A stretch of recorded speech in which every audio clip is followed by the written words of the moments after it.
may proceed, Mr. Madriaga. Please read your supplemental affidavit. Opo, salamat po, Madam Chair.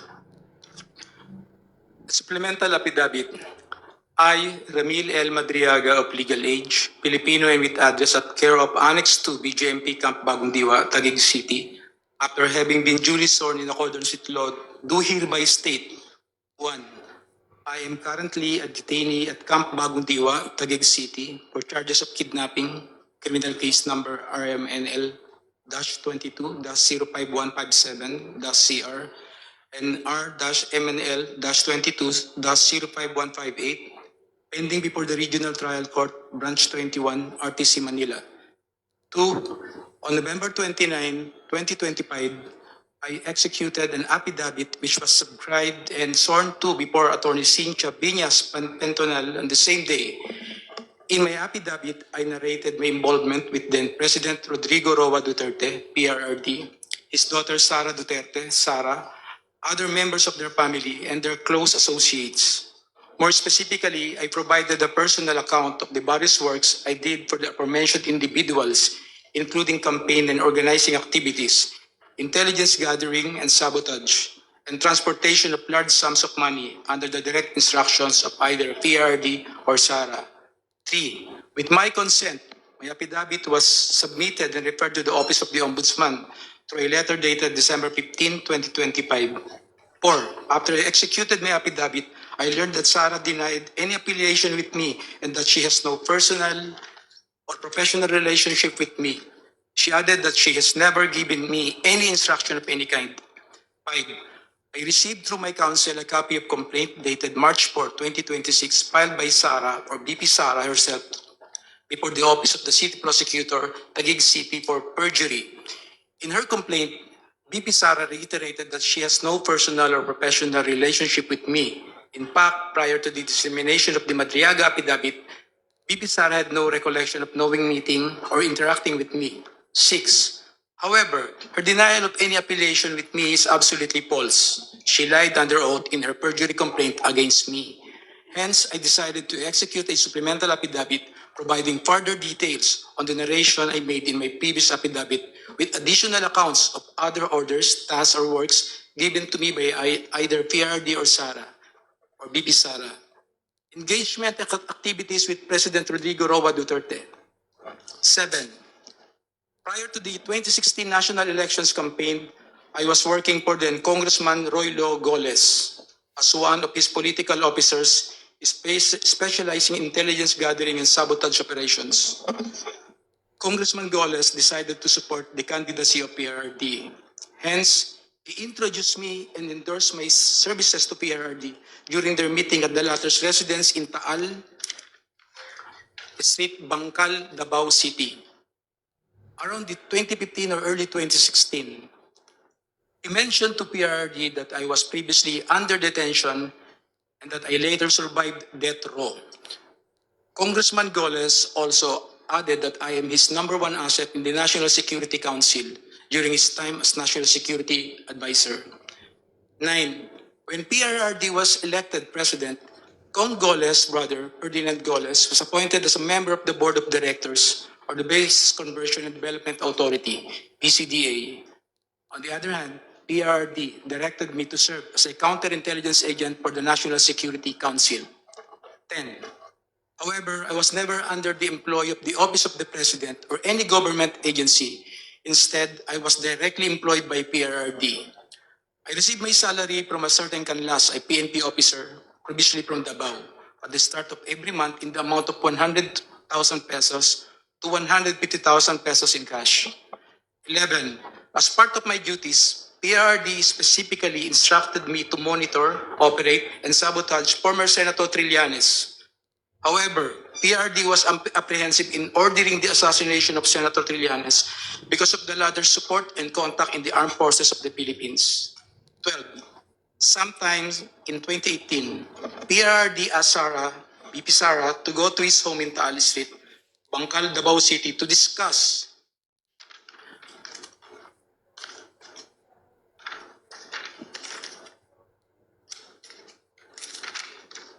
upcoming local elections in Davao City, where BP Sara was going to run for re-election as mayor. During this meeting, PRD introduced me to Sara and told me, Ram, ikaw na bahala kay Inday. Since then, I frequently met and discussed with VP Sara, then Mayor Sara, regarding various matters. However, she gave me strict instructions that all conversations should be done as much as possible by call and minimize text messages. 13. Furthermore, PRD also asked me to profile individuals associated with VP Sara, then again Mayor Sara, because she is his favorite among his children. PRD wanted VP Sara in politics instead of Paulo Duterte Pulong and Sebastian Duterte Baste, who he characterized as Baliw and Bading, respectively.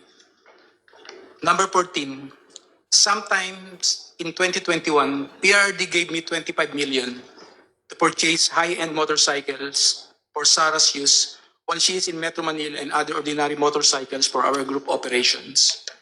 15. Hence, I bought two 2021 model Harley-Davidson motorcycles from a dealership in Green Hills, EDSA for around 2,500,000 pesos, inclusive of accessories, and around 2 million pesos exclusive accessories, respectively.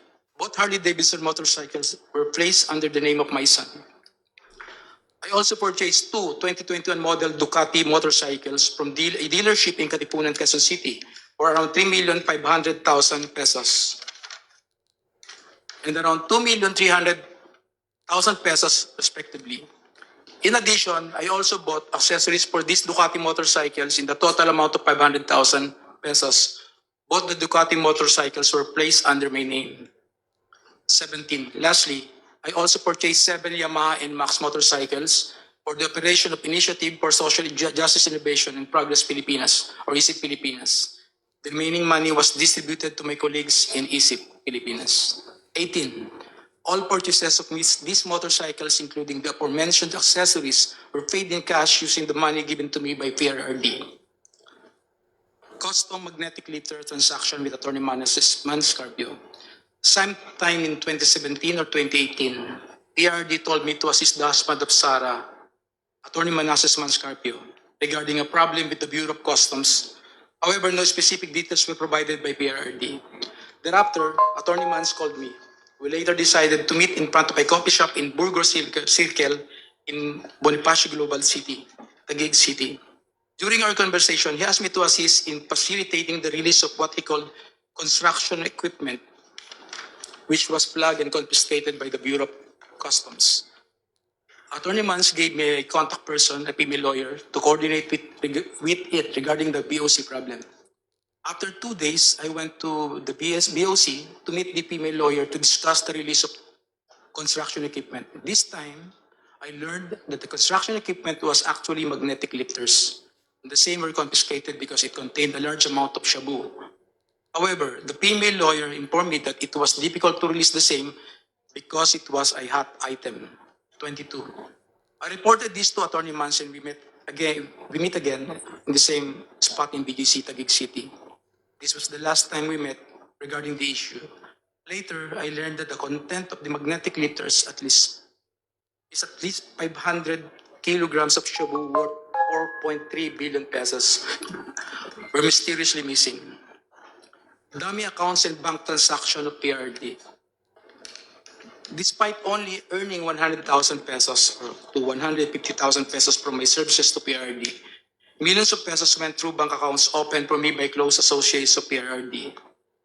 I admit that during PRD's term as president, I served as a dummy for the transfer of large amount of money. These transfers were made through bank accounts that were opened under my name, which include but are not limited to the following: China Bank, Legazpi Village, Makati City; China Bank, Main Makati City; China Bank near the power station at Ayala, Makati City; PNB Makati Metropolitan Avenue Branch, Makati City; an unknown bank in Pasig City, Sirey Modo. Yes, If I may interrupt, Mr. Madriaga, COMSEC kindly continue flashing on the screen the pages of the affidavit from where the resource person is reading. And kindly speak closer to the microphone, Mr. Madriaga, Opo, please. Madam Chair. Thank you. Please continue. 25. However, I have never personally opened these accounts or appeared before the said banks to process any application in relation thereto. These were opened by people close to PRRD, who informed me that money will be transferred to these accounts for intelligence operation and for laundering. I was later instructed to sign entire checkbook where the amounts and pays are left blank. I agreed to do this because at the time I had complete trust in PRD and his close associates. 26. On some occasions, PRD would call me to inform me that someone from the aforementioned bank would contact me to confirm a withdrawal or encashment.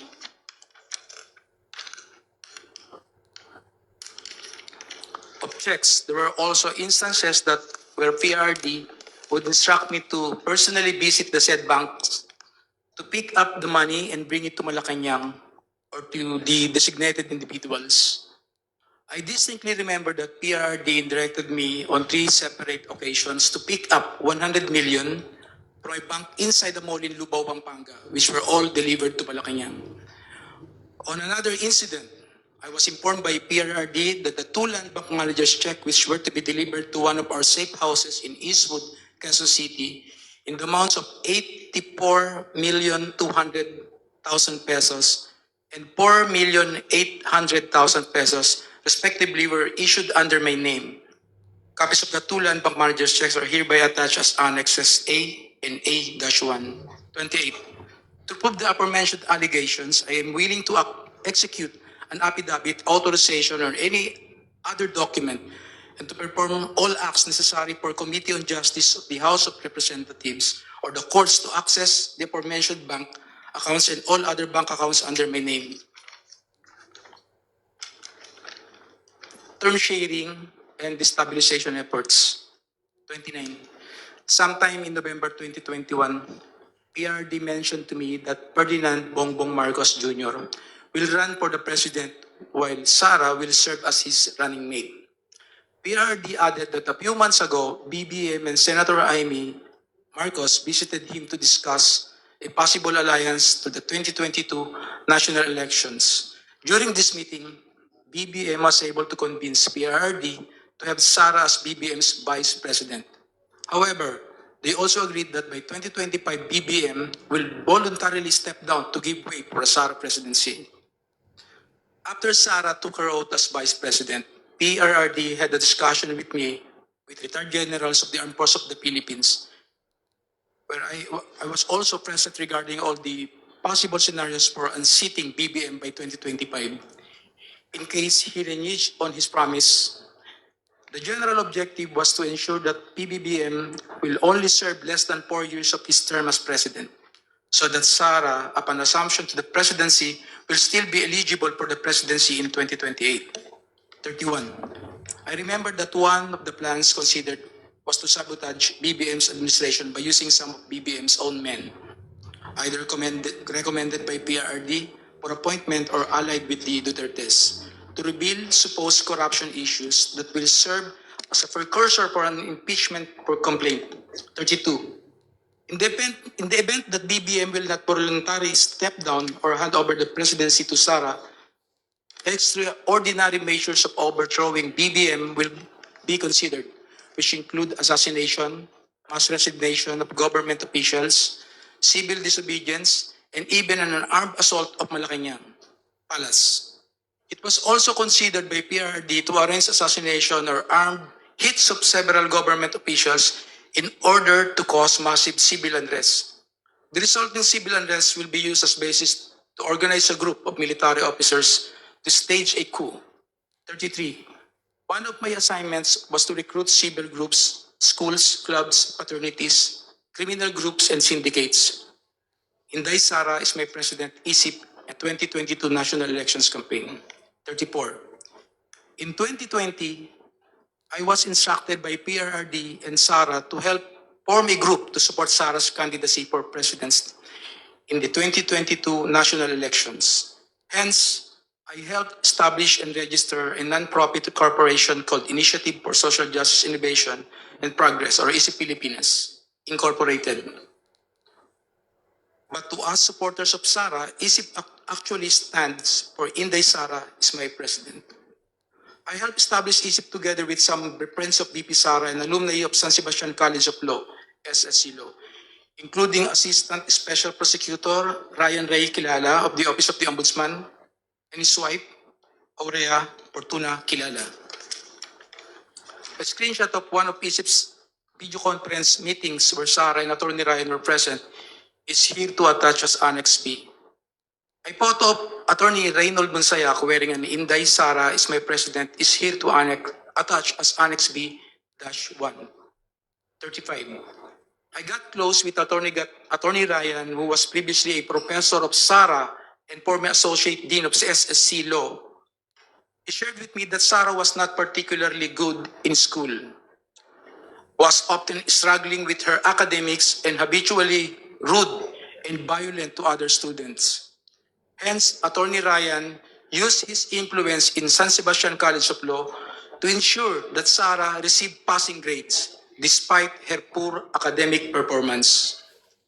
36. Attorney Ryan and his wife became quite close to me and my family that they agreed to serve as godparents in my son's wedding. A photo of Attorney Ryan and Rhea taken during my son's wedding is here to attach as Annex C. Shortly after we organized ISIP, I was informed by PRRD that funding will be made available for the activities of ISIP through the contribution of his friends and supporters. One of those friends and supporters is Lin Wei Zhong, who was the financial officer of Parmalee Pharmaceuticals. Sometime in June or July 2021, PRD informed me that someone will call me to directly coordinate the turnover of 175 million to fund ISIP's organizing efforts, promotional and campaign activities. Thereafter, a man called me to proceed to the basement parking of Seda Hotel, Quezon City, to pick up the said amount. Thus, I hurriedly went to the place with my cousin Rosenda Madriaga. As I recall, the money was placed inside several large backpacks and bags, which were handed to me at basement of parking of Seda Hotel, Quezon City. I loaded the same to my white Toyota Land Cruiser. Lin Wei Xiong was present when I received the said amount together with two other individuals. He then asked me where will the money be used. I informed him that this will be used to fund election of Sara, to which he replied, good, good. 40. I directly brought this money to my house for safekeeping. Thereafter, I used this money to fund the campaign activities of ISIP across the country and to establish, organize, and maintain its chapters for the purpose of promoting Sara's presidential bid in 2022 national election. Some of these chapters include Quezon, Binangonan, Bicol, Antipolo, Quezon City, Zambales, Leyte. Photos of ISIP Pilipinas activities are here to attach as annexes D to D-7. 41. The expenses for the activities include costs for merchandise, travel, accommodations, rental fees for offices, lump sum distribution to identified leaders who in turn pledged to organize for Sara in their respective communities, and allowances of volunteers and organizers. However, upon the request of Attorney Ryan, I personally delivered 15 million to him in his office at the Office of the Ombudsman. From time to time, PRD would talk to me to check if there is still sufficient funding for ISIP. When the initial amount funding ran out, I promptly informed him and he directed me to get another 100 million pesos from Maestrado Lim, who we call Tanda, at the Hyatt Regency in Bonifacio Global City, Taguig City. The money was placed in several bags and were handed to me by Maestrado Lim. 43. I distinctly remember Maestrado Lim because he previously mentioned during one of our meetings in Davao City that he hated Filipinos in general and Filipino businessmen in particular, stating that peste yung mga Pilipino, yung mga businessman walang kwenta.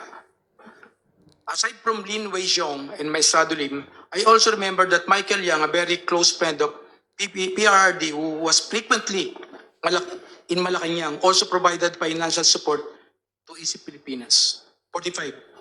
On September 29, 2021, and despite our extensive campaign activities, I was informed by Sara that she will no longer run for president and will instead run for as BBM's vice president in 2022 elections. This decision caused deep frustration among the members of ISIP. Hence, we organized a video conference with Sarah where I personally asked her to reconsider her decision, as we have already poured some substantial effort toward promoting her candidacy for president through ISIP. During our video conference, I also noticed the painting I personally gave her as a gift. A screenshot of our video conference is here to attach as Annex A.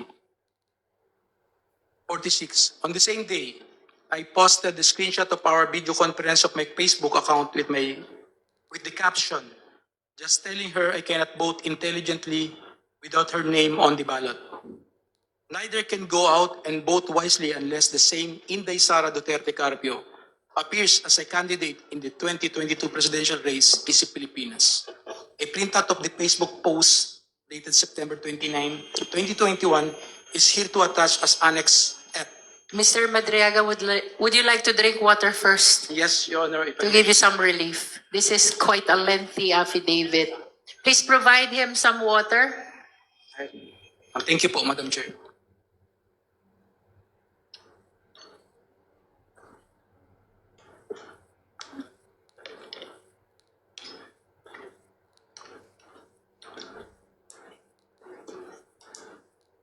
Can I proceed na, Madam Chair? Yes, you may. 46. On the same day, I posted the same screenshot of our video conference on my Facebook account with the caption, just telling her I cannot vote intelligently without her name on the ballot. Neither can go out and vote wisely unless the name Inday Sara Duterte Carpio appears as a candidate in the presidential race, Pilipinas. A printout of the Facebook post dated September 29, 2021 is here to attach. May I know what's happening to you, Mr. Madriaga? You seem to be crying. Are you crying? I just remember one moment. Are you crying? I just, You are nearly crying. May I just put it on record that while reading these portions of the affidavit, the resource person, Ramil Madriaga, is breaking into tears. Can we go back to where you felt frustrated and you're nearly crying? Which part of your affidavit is that? Can we go back to that? number 46 po, Madam Chair. Number 46. Let's go back to number 46. Okay, you may read from 46, Mr. Madriaga. On the same day, I posted the screenshot of our video conference on my Facebook account with the caption just telling her I cannot vote intelligently without her name on the ballot. Neither can go out and vote wisely unless the name Inday Sara Duterte Carpio appears as a candidate in the 2022 presidential race.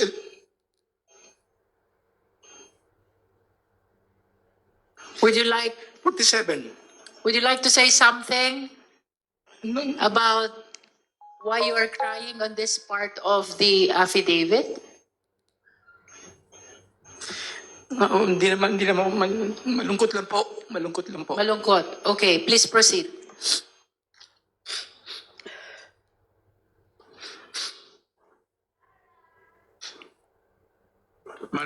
Madam Chair, can we allow the witness to please, Honorable Dumogan. thank you, Madam Chair. Can we allow the witness to please get his Yes. composure before he will continue? Yes, we are temporarily suspending to give time to Mr. Madriaga to console himself. Maybe we can recognize first Attorney Terry Redon, Congressman Terry Redon, if he has other concerns about the affidavit. What's the pleasure of the Honorable Redon? Because it is on your motion, on your request that Mr. Madriaga is reading this affidavit. It causes him to cry a lot. I think we have to let him finish the affidavit, the reading of the supplemental affidavit until the very end, Madam Chair. And he should be allowed to proceed as soon as he has composed himself. Madam Chair. May I proceed, Madam Chair? Are you ready? Opo, Madam Chair. Okay, you may proceed, Mr. Madriaga. 47, nevertheless, Sara proceeded to run as BBM's vice president under the unity ticket. I continued assisting her campaign for vice president during campaign sorties. I served as advance party to municipalities, cities, provinces where Sara was scheduled to visit and campaign. In several of these campaign sorties, I personally joined Sara together with other members and volunteers of ISIP, which to us now referred to Inday Sara para sa ikalawang Pangulo. Photos of Sara and me in several campaign sorties are here to attach as Annex G to G-3. 48. During one of the activities of ISIP in Bataan, I got to know a group of farmers who were asking for assistance because of land grabbing incidents in their area. I tried assisting them and I discovered that the entity behind the land grabbing in First Bataan Maribeles Holdings Corporation. More than a year later, I informed Sara about this concern and she told me to bring the group to one of her residences in Metro Manila located at Serendra Bonifacio Global City, Taguig City. I asked the group of farmers to wait outside of Serendra as I went to talk to Sara. When I mentioned to Sara the First Bataan Maribeles Holdings Corporation is the one involved in the land grabbing incidents, she told me that she cannot do anything and that she will no longer meet with the group of farmers. Through ISIP, I also came to know Attorney Reynold Monsayak, who likewise provided valuable support to ISIP. In recognition of his efforts, ISIP awarded him a certificate of recognition and appreciation at Nomu Bashu, Thomas Morato, Quezon City. Attorney Monsayak was later appointed as the spokesperson of the Office of the Vice President. A copy of the certificate of recognition and appreciation dated June 29, 2022 is here to attach as Annex H. Number 51. The certification of recognition and appreciation was handed by Attorney Ryan to Attorney Monsayak at Nomu Bashu, Thomas Morato, Quezon City, where I was also present. A photo of Attorney Ryan handing the certification of recognition and appreciation to Attorney Monsayak is here to attach as Annex I. Election of Sara as Vice President and OBP confidential funds. Number 52. After the election of Sara as Vice President, she invited me to attend her inauguration at the San Pedro Square, Davao City on June 19, 2022. A photo of Sara and me during her inauguration in Davao City is here to attach as Annex J. A photo of an email thanking me for my attendance during her inauguration in Davao City is here to attach as Annex J-1. Number 53. I was then tasked to provide security intelligence work through the formation of Vice Presidential Security and Protection Group. During this time, I introduced and recommended Colonel Dennis Nolasco, one of my best students in the Presidential Security Group,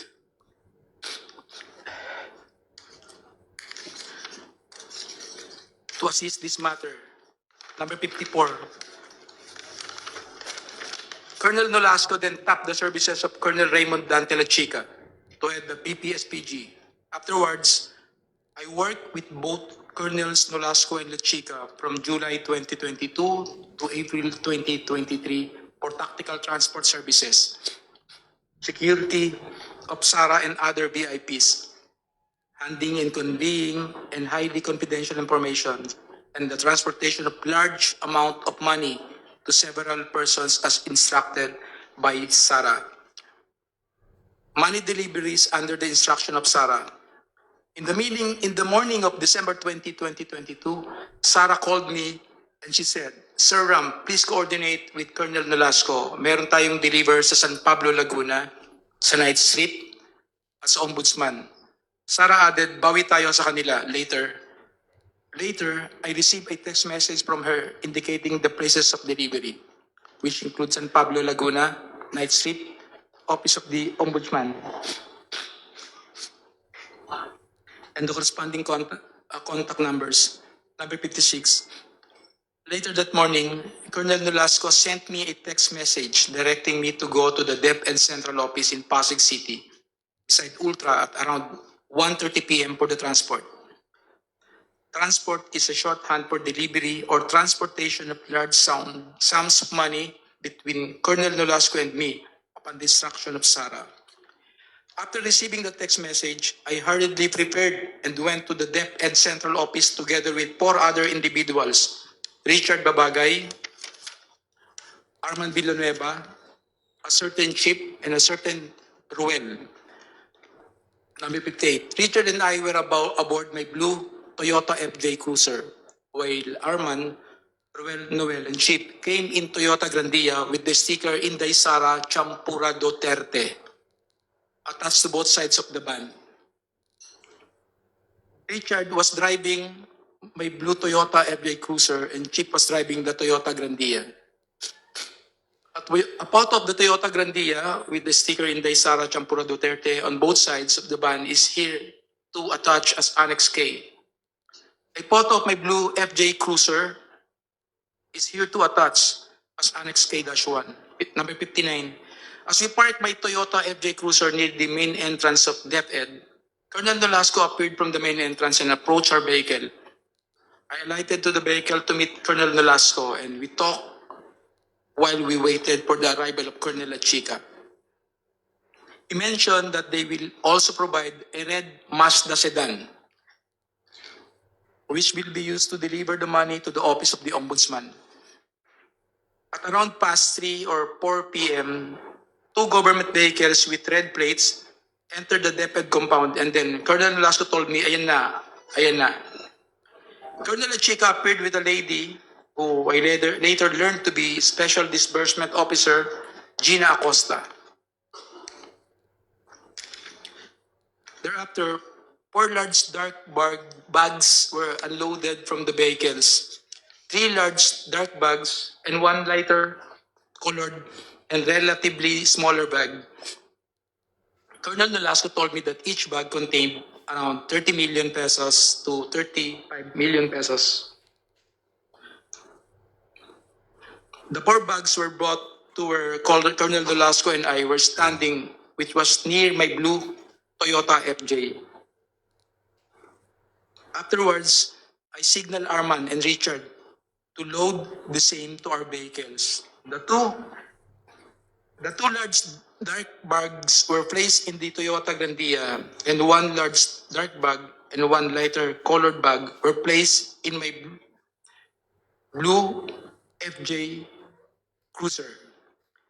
The bags loaded to the Toyota Grandia were to be delivered separately to San Pablo, Laguna, and Nomu, Bashu, Tomas Morato, Quezon City on the same day.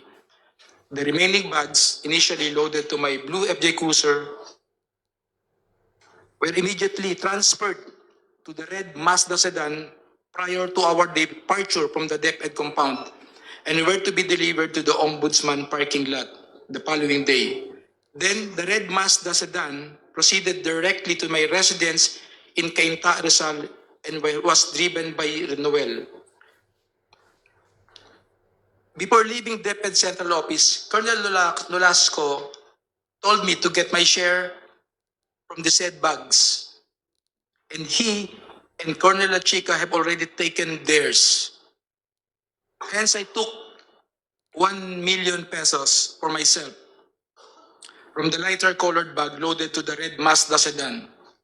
That's when I verified that the contents of the bags were bundles of cash in 1,000 denominations and packed in stacks of 1 million pesos, each tightly sealed in transparent plastic.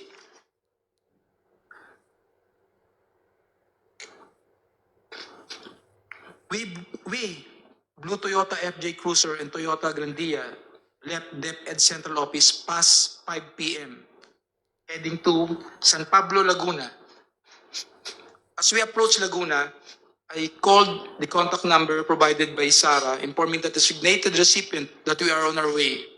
However, I was directed to proceed to Cabuyao, Laguna instead. We arrived in Cabuyao, Laguna past 8 p.m. and were then instructed to proceed to an area inside the industrial park to meet individuals who were designated to receive the first bag for a politician in Laguna.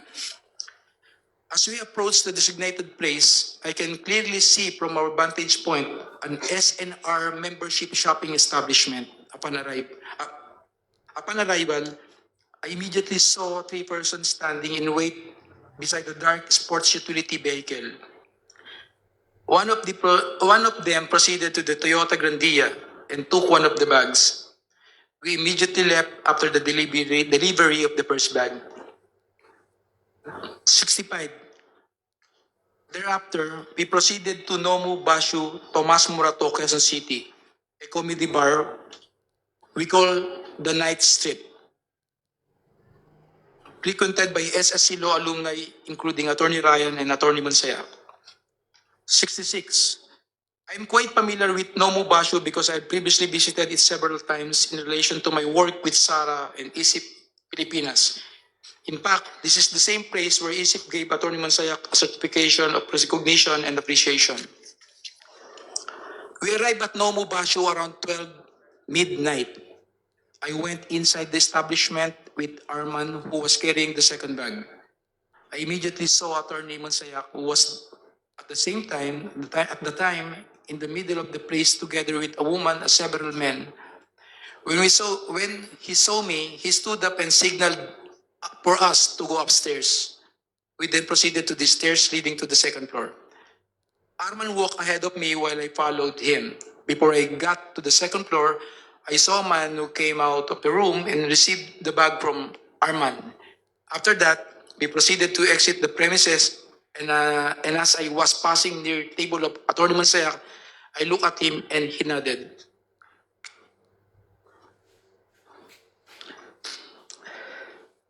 And we completed the delivery to Nomu Bashu. We stopped to eat around the area while eating. I told Arman and Richard to meet me at my house in Cainta, Rizal, later that day at 8 a.m. Number 70. At around 8 a.m. the same day, the team met in my residence at Cainta, Rizal before we traveled to the last location, OMB parking area. This time, however, we only used my blue Toyota FJ Cruiser and the red Mazda sedan, where the remaining two bags were previously placed. We left my residence at around 8:30 a.m. Richard was driving my blue Toyota FJ Cruiser, while Arman and another person, Noel, and he brought along were aboard the red Mazda sedan.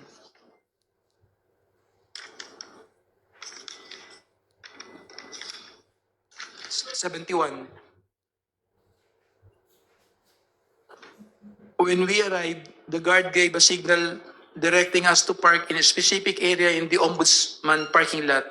We proceeded to the specific area and parked red Mazda sedan where the remaining two bags of money were placed. We left the keys on top of the left front of the wheel, which is our usual practice when delivering large amounts of money. 72. Previously and upon direct instructions sa PRD, Sara, I've also delivered money to Ombudsman Samuel Martires or Attorney Ryan, which I usually place inside an open trunk of a designated car. Number 73. After completing the last delivery, we left the Ombudsman compound aboard my blue Toyota FJ Cruiser. A few years later, I read from several media reports that 125 million OBP confidential funds in 2022 were reportedly utilized in just 11 days. This is wrong because I personally disposed the money in less than 24 hours. Sara attempted to visit me at Annex 2 BGMP Camp Bagong Diwa.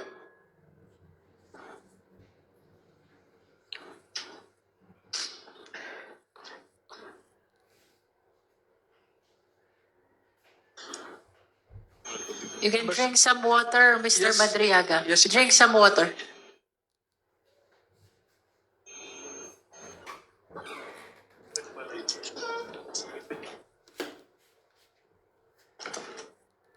Thank you po, sir.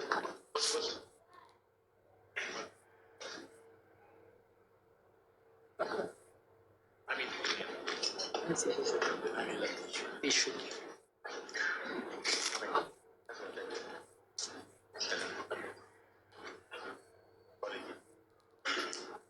May I proceed, Madam Chair po? Feel free to start whenever you want.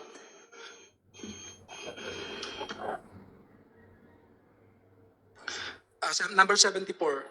A few years later, I read from several media reports that the 125 million pesos OBP confidential funds in 2022 were reportedly utilized in just 11 days. This is wrong because I personally disposed the money in less than 24 hours. Sarah's attempt to visit me at Annex 2, BGMP Camp Pagundiwa. Number 75.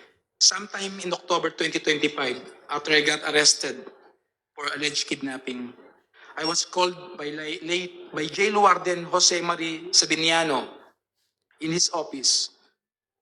As I made my way to the office of Jail Warden Sabiniano, I was surprised to see Sarah through the metal railings of the passageway. She smiled and waved at me. Number 76. When I entered the office of the jail warden, Sabiniano, he asked me if I know Attorney Joyce.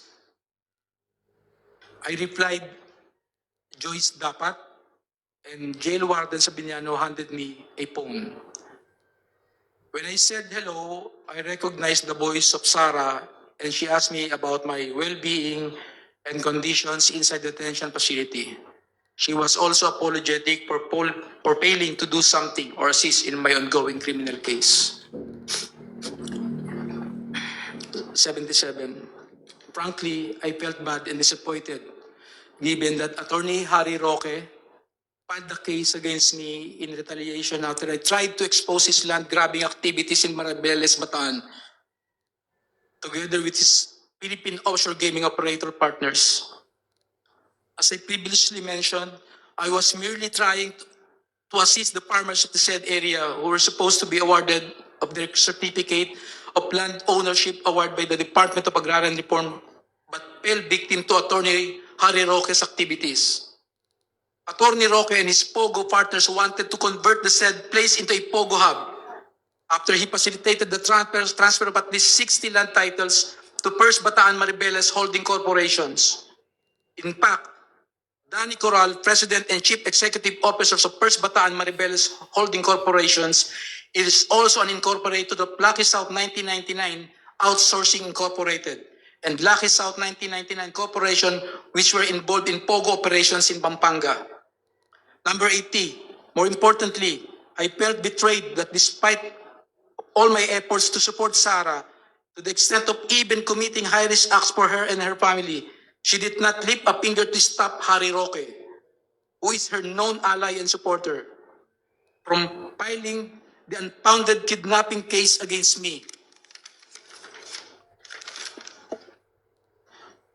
In witness hereof, I here and to set my hand this April 2026, April 11, 2026 in Taguig City, appointed signed Ramil Madriaga. That will be all your, Madam Chair. Thank you, Mr. Madriaga.